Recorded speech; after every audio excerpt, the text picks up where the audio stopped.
bonjour, topesi bino nyonso mbote na opportunité oyo tozwi pona kokota na bandako pe na ba salon na bino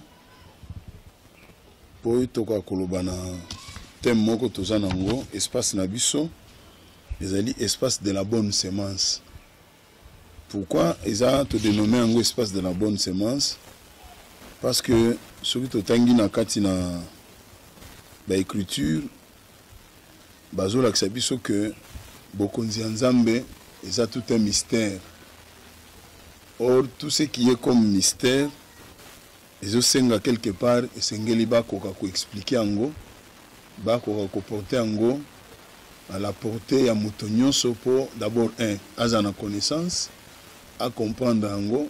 C'est alors qu'il y a peut vivre en penda très bien comme il se doit.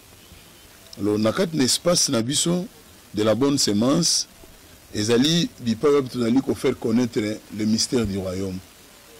Or, le royaume comme étant un mystère peut vivre en malam. Il faut qu'on comprenne. Donc, si on va expliquer en malam et qu'il peut comprendre en malam, il peut vivre tout côté dans le royaume en égalité. Automoni na kati l'espace na biso de la bonne semence tant tokoluka ko expliquer d'abord qu'est-ce que le royaume, parce que eloko yo ezali ko frapper bato tomoni Jean-Baptiste tant ko annoncer le Christ alobi na bato ya bi était le royaume de Dieu est proche ameki ko laksa bango lolengi kani sengi ba se comporter pour ba ko azo accès à royaume wana. Christ peut envoyer annoncer na bato ya bi était le royaume de Dieu est proche. Voilà pourquoi mon colomoko na Luc chapitre 17 verset 20 à 22 ba pharisiens na ba publicains ba tuni ba bi mais Seigneur yebisa biso d'abord qu'est-ce que le royaume des cieux et royaume on ko ya ndenge nini. Jésus a dit le royaume des cieux ne viendra pas de manière à frapper les regards. Ça ne sera pas quelque chose qui viendra avec des fanfares, des tambours. Ils ont encore la carnaval sur la ville, mais le royaume des cieux, Jésus a dit le royaume des cieux est parmi vous. Alors, tant que le juif, parlant du royaume, le royaume, on considérer comme un trône. Quand on parle du royaume, on va toujours un trône. Mais Christ a dit que le royaume de Dieu est parmi vous. Il y a David qui va comprendre. Mais Jésus a expliqué déjà que lui, il incarnait. C'était lui le royaume de Dieu. Où il s'est parce que ce qu'on y Christ et que vous saisiriez très bien directement dans le royaume de Dieu. C'est ce qui fait que dans un espace de la bonne semence, tu peux expliquer et le on d'abord la semence, parce que semence, surtout dans l'écriture, tout le monde a la semence, c'est la parole de Dieu. Bible est la parabole moko oyo bazobenga parabole ya nini les semeurs. Tant que vous parabole les semeurs, tu comprendre que le grand semeur c'est Dieu lui-même. Parce que Nzambe étant la semeur, ayaki na semence.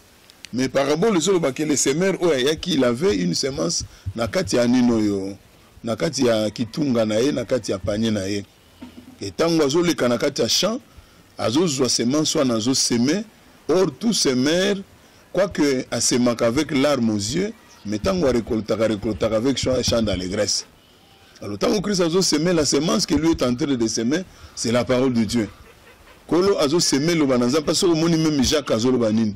Jacques Azolo bi recevez avec douceur la parole qui a été plantée dans vos cœurs. C'est que toujours doit d'abord étant le monde comme étant les champs de Dieu. Oh bifa binzambe sengeli a semé la bonne semence.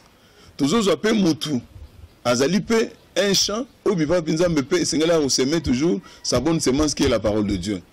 Or tant que vous pesa non na parabole ya semeur ko semer baba nous expliquer sur les champs c'est le monde. On a quatre monde tous se retrouver tous na bana ya Nzambe na bo bazali ya Nzambe te. C'est pourquoi bazolo bagina tango asuka tango nkolo koya akotinda d'abord ba ange nae ba ko kende ko sala moisson ya liboso ba ko kata nanu matiti ezali ya mabe bakangi yango angerbe po ba boaka ngo na moto et puis ba récolter ba bazali bana ya Nzambe. Je crois que vous tous comprendre d'abord au bazo benga semeur. Mais tant qu'on a un deuxième aspect en tant que semeur, là nous entrons maintenant dans l'église. Or, vous savez que par définition, l'église est définie comme étant ceux qui sont sortis hors d'eux. Et ça, bateau nzamba poni, bateau nzamba bengi, abimisi bango na mukini.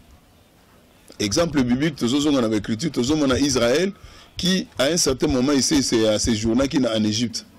Mais tant qu'on nzamba c'est pelé qui maintenant qui abimisa bango, aye atindi mosali naye, Moïse wazali image d'un serviteur de Dieu que Dieu utilise pour être sala mosala naye. Moïse qui est parti avec la sémence, tant que Moïse a quitté la sémence, il fallait d'abord annoncer, c'est-à-dire qu'il fallait s'aimer la bonne sémence na kati na nino yo ba Israélite bazala ki na kati ya na Égypte pour être ba ko bima. C'est pourquoi l'église est définie comme étant nino yo bato ba biangami libanda hors de appelé hors de. Alors tout le monde maintenant que la sémence Oyo Christ a nango maintenant pour na beaucoup plus tout le monde c'est son champ où ils allaient l'église. Paul dans 1 Corinthiens chapitre 3 a expliqué très bien le but l'église a dans la définition. On a expliqué comme étant un champ. L'église c'est aussi une maison. Or pour un champ on doit s'aimer, pour une maison on doit bâtir la maison. Or pour s'aimer il faut qu'on ait la sémence et la sémence. Apôtre Paul et Pierre a expliqué on a un Jean, alors que la parole de Dieu c'est une sémence incorruptible. Et cette sémence oyo est bébate pegoki ko bebisa matin. C'est-à-dire ezali na capacité nyonso, eza na vie, eza na nyonso esengeli na kati nango, c'est-à-dire nzamba doté sémence wana na otoko benga vitalité nyonso, apesi yango nyonso esengeli po ete tango ya ko semer yango. Akobangelo côté semence soit ne se reproduit selon espèce nango. C'est pourquoi la bonne semence tant ba ko semer yango et kobota ndenge Bible zoloba et kobota 30 et kobota 70 et kobota pe on va bengi 100.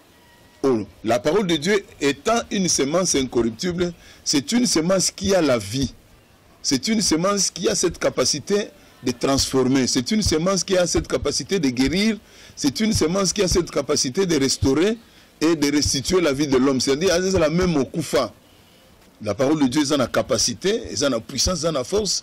Il y a qu'on ramener au Nyonso, et c'est là qu'il y a qu'on Koufa à la vie. C'est mon exemple à Christ, parce que Christ aussi, tout expliqué, il est aussi la sémence de Dieu. Étant la parole de Dieu, quand Dieu a voulu qu'on m'habille sur la nouvelle création, parce que tous en a deux créations. Tous en l'ancienne création, où tous en alliance à Kala, Oyo wapi to moni nzambe tango atelemi azo créer à la création avec la parole de Dieu le premier jour na 7e jour. Mais toza kozonga na deuxième création tozo mona maintenant Christ comme étant il est venu aussi avec la nouvelle création toujours avec la parole de Dieu. Au travers de cette parole les a une efficacité, parole les a la force, parole les a lumière, parole les a vie, parole les a li nyonso les a lokola réponse. C'est pourquoi ce kotangi na psaume 119, je crois 109, 119, la Bible dit que dans leur détresse, ils crièrent à l'Éternel. En criant à l'Éternel, Dieu a écouté, Dieu a entendu leur cri. Mais qu'est-ce que Dieu a fait? Dieu n'est pas descendu dans la forme humaine pour résoudre de bangote. La Bible dit dans Psaume que l'Éternel leur envoya sa parole pour les guérir. Donc quand Dieu envoie la parole vient, la parole yango tozo benga na langage musu ezali baume en galade. Baume ezali l'huile oyo baza ko extraire yango na nzeto ba bengi baumier. C'est-à-dire baume baza ko se servir yango pona ko cicatriser ba plaie, ko guérir ba tonne chose qui malade. Or tango nzamba za ko tinda liloba na c'est comme qu'un médecin qui envoie le baume et pas ya bato baza malade. Romona nzamba zo ba pourquoi le plaie de mon peuple se cicatriser. Est-ce qu'en Israël il n'y a pas de médecins? Les médecins ce sont des serviteurs de Dieu. Qui est le baume en galade pour être cicatrisé et soigner et consoler mitema na batu pe ramener mitema ya batu pa na Nzambe. Alors tout le monde la nouvelle création tant que Christ est venu avec la parole. Et au travers de cette parole, Christ a talisi ya solo ete Nzambe azana nguya azana makoki azana makasi nyonso oyo esengeli po etakotisa moto na kati na royaume. Je crois que pendant lelo ezalaki un peu ça tolingaki to expliquer espace na biso espace to bien espace de la bonne semence wapi to kozana mo mesano ya wana ko expliquer les choses ko répondre na ba question et tenzamba ko sunga pe akomi moni sa pe ko pambola ba te belé. Je crois que pour l'instant je crois to ko s'arrêter.